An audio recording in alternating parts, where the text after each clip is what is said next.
జై శ్రీరామ్ అందరికీ నమస్కారం. వెల్కమ్ టు న్యూస్ అఖండ. నేను మీ కస్తూరి శ్రీధర్. మిత్రులారా, మీకందరికి కూడా ఒక అద్భుతమైన న్యూస్ తీసుకొచ్చాను. న్యూస్ మాత్రం సూపర్గా ఉంటుంది, 100%, దాంట్లో డౌటే లే.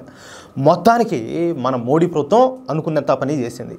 పాకిస్తాన్కు నీటి సరఫరాను పూర్తిగా నిలిపేసింది. ఇదేందిరా, పాకిస్తాన్కి ఏంది, మనం నీళ్ళు ఇచ్చేది ఏందని చెప్పి మీరు అనుకోవచ్చు. ఈ న్యూస్ ఏనండి మీకు చాలా క్లారిటీ వస్తుంది, ఓకేనా.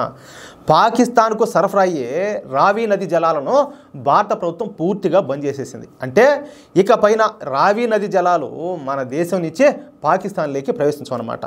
ఇక పైన రావి జలాల నీటిని పూర్తిగా మన భారతదేశమే ఉపయోగించుకుంటుంది. సరే, డైరెక్ట్గా పాయింట్కి వస్తే, జీవనది అయినటువంటి సింధు నది హిమాలయాల్లోని ఈ మానస సరోవరం వద్ద పుట్టి భారత పాకిస్తాన్ల మీదుగా ప్రవహించి అరేబియా సముద్రంలో కలుస్తుంది. అర్థమవుతుందా? ఇక ఈ సింధు నదికు 6 ఉపనదులు ఉన్నాయి. అవి ఒకటి వచ్చేసి రావి నది, సట్లేజు, చీనాబు, బియాసు, సింధు, జేలం నదులు అన్నమాట.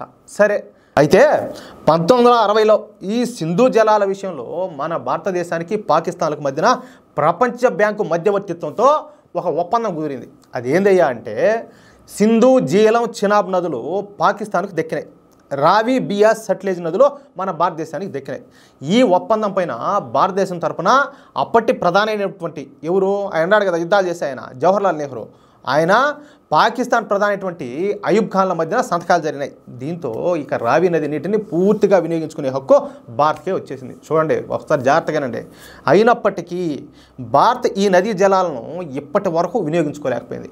ఈ ఒప్పందం చేసుకున్న తర్వాత నుంచి కేంద్రంలో ఉన్నటువంటి కాంగ్రెస్ ప్రభుత్వం ఈ నదీ జలాల వినియోగం పైన అసలు ఏ మాత్రం కూడా పట్టించుకోకుండా వదిలేసింది.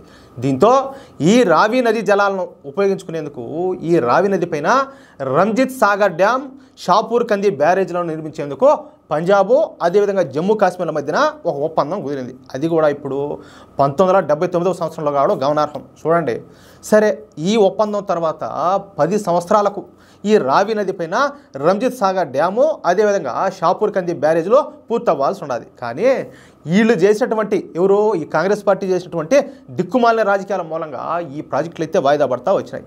ఇక అటల్ బిహారీ వాజ్పేయి గారి ప్రభుత్వం వచ్చిన తర్వాత ఈ 2 ప్రాజెక్టులో ఒకటైనటువంటి ఈ రంజిత్ సాగర్ డ్యామ్ ప్రాజెక్టు పైన దృష్టి పెట్టినారు. ఫలితంగా ఈ ప్రాజెక్టు 2001 నాటికి పూర్తయిందా. ఇక ఆ తర్వాత జమ్మూ కాశ్మీర్ ప్రభుత్వం పాకిస్తాన్కు అనుకూలంగా వ్యవహరించడం ప్రారంభించింది. చూడండి, ఈ రావి నది పైన ప్రాజెక్టులు నిర్మించడానికి వీల్లేదని చెప్పేసి పంజాబ్ ప్రభుత్వంతో గొడవలు పెట్టుకునేది. మనుషుల ఇళ్ళ సిగ్గుండద్దు ఒక రవన్నా కూడా, కడుపు కనవే కదా తింటుందా, ఇంకేదో తినలా కదా. సరే, మరి అలాంటప్పుడు ఆ తర్వాత వచ్చినటువంటి కాంగ్రెస్ ప్రభుత్వం యొక్క మధ్యవర్తిత్వం వహించాల్సింది పోయి సైలెంట్గా ఉండిపోయిందా. అంటే వీళ్ళు కూడా పాకిస్తాన్ ప్రేమికులే కదా. మీరెలా ఒక ఆయన అన్నాడు, మీ పాకిస్తాను మీకు శత్రువు ఏమో, మాకు ఎట్లా శత్రువు అవుతుంది, పాకిస్తాన్ మాకు శత్రు దేశం కాదని చెప్పేసి ఒక ఆయన మాట్లాడినాడు. మీరు విన్నారో లేదు. అంత లవ్ అన్నమాట వీళ్ళకి, కాంగ్రెస్ పార్టీ వాళ్ళకి పాకిస్తాన్ అన్నా చైనా అన్నా. సరే, తరువాత వచ్చినటువంటి మోడీ ప్రభుత్వం ఇక లాభం లేదని చెప్పేసి భావించి ముందుగా ఈ షాపూర్ కంది బ్యారేజ్ను కేంద్ర ప్రాజెక్టుగా ప్రకటించింది. ఇంకనైనా మీకు మీ ఓవర్ యాక్షన్ తప్పకుండా మీ ఎక్స్ట్రా లాపి మూసుకోండమని చెప్పి ఇది కేంద్ర ప్రాజెక్ట్ అని చెప్పేసి ప్రకటించేసింది. ఆ తర్వాత జమ్మూ కాశ్మీర్ ప్రభుత్వానికి ఒక స్ట్రాంగ్ వార్నింగ్ ఇచ్చే 2018లో ఈ డ్యామ్ నిర్మాణం ప్రారంభించింది. ఫైనల్గా గత సంవత్సరమే ఈ డ్యామ్ నిర్మాణం కూడా పూర్తి అయిపోయింది. ఇకపోతే డ్యామ్ నిర్మాణం పూర్తి స్థాయిలో పూర్తవడంతో నిన్నటి నుంచే పాకిస్తాన్కి వెళ్ళేటటువంటి రావి నది జలాలను భారత ప్రభుత్వం పూర్తిగా నిలిపేసింది. ఇకపైన ఈ జలాలను ఈ జమ్మూ కాశ్మీర్లోనే 3 జిల్లాలకైతే తరలించున్నారు. మొత్తంగా జమ్మూ కాశ్మీర్లోనే 32,000 హెక్టార్లకు ఈ రావి నది జలాలను తరలించున్నారనమాట. అలాగే పంజాబ్ మీదుగా రాజస్థాన్ ఎడారి ప్రాంతాలకు కూడా ఈ నీటిని అందించనుండడం ఇక్కడ విశేషం. ఒక్క వ్యవసాయ నీరు మాత్రమే కాకుండా ఈ రావి నది మూలంగా జమ్మూ కాశ్మీరు, పంజాబు, రాజస్థాన్ రాష్ట్రాలకు తాగునీరు కూడా సరఫరాగానే ఉన్నది. చూడండి ఎంత గొప్ప పనో. అట్టాడిది ఈ కాంగ్రెస్ పార్టీ వాళ్ళకు తెలియదు. వీళ్ళక ఊరేనైనా రాజస్థాన్లో ఎన్ని ఇబ్బందులు పడుతూ ఉంటారు నీళ్ళ కోసం, పాపం వాళ్ళ ముఖ్య నీళ్ళ కోసం కూడా ఎన్ని ఇబ్బందులు పడుతూ ఉంటారు. వీళ్ళకి అంతా ఎక్కువ అయిపోయినట్టు వీళ్ళు పోయి పాకిస్తాన్కి దానం. అంటే సైలెంట్గా ఉంటే పోతాది, ఏమడదని కదా. ఎవరు అడుగుతారు మనల్ని అడిగేవాళ్ళు ఎవరున్నారో, మనది పెద్ద రాజ కుటుంబం కదా అని చెప్పేసి వాళ్ళ ఫీలింగ్ అనమాట. మార్పు అయితే వస్తుంది. ఇంకా చాలా ఉన్నాయి, జరగాల్సినవి చాలా ఉన్నాయి.